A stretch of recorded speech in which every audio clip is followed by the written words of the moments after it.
Hello po sa ating lahat. Ito po yung Project COVID para sa next week lock session natin. Since naka-lockdown tayo, kailangan ko nang i-share sa inyo para magawa nyo rin yung gusto nyong gawin.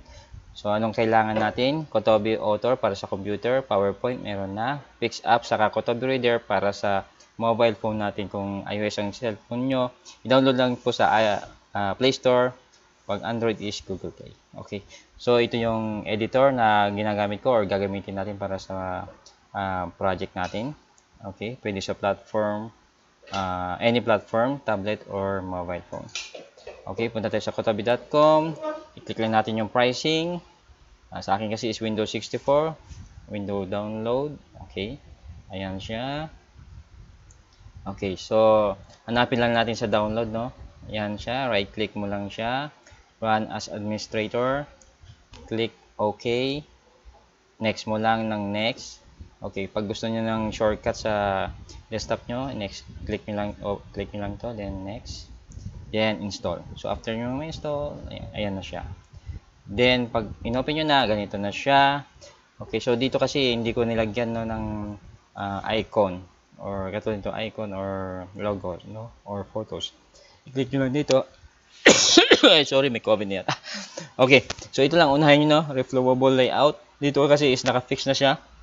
Hindi nyo siya ma-edit yung font size. Yan. So, blanco na siya.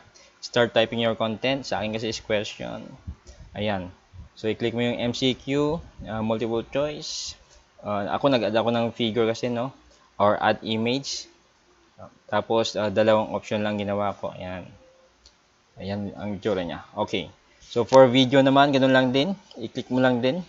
Pwede nyo lagyan yung title dito is video. Kasi kanina is ayan, activity yan. Activity na. Lalabas yan. Ngayon, for video, pwede nyo ilagay yung video, kung anong video yan. Then, click videos. Okay, add file. Pag click mo yan, pupunta ka sa videos. Then, pipiliin ko din na gawa ko na dating video. Pinalitan ko yung 500 kasi yung gamit ko is tablet. Dati kasi ito is 300 lang. Ayan siya, 500. Ayan. So, napansin nyo, customize, no? Kanina nag-i-edit tayo. No? Tapos ito customize, kung gusto mong i-test, i-click mo lang, hanapin mo lang yung kung ano yung meron ka para meron kang tablet or cellphone para makita mo kung ano yung nagawa mo. Sa akin kasi is Samsung tablet. Yan, yan. Okay, tapos na tayo doon. Punta tayo sa PixUp para sa mobile phone nyo. Anong gamit ito? Ito kasi ginagamit ko para pang-edit sa background. Pag gusto mo mag-edit para sa videos mo or sa any presentation mo, yan. Before and after.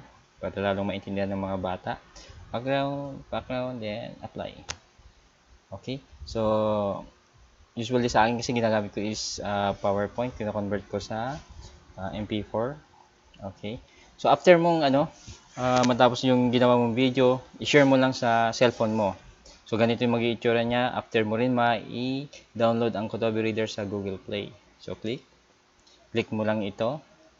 Ayan. Then, open mo lang yung download na i-share mo from computer to cellphone. Ayan siya. Ito ang sinare ko. So, sa akin kasi pinili ko yung Smart 10. Yan ang itsura niya.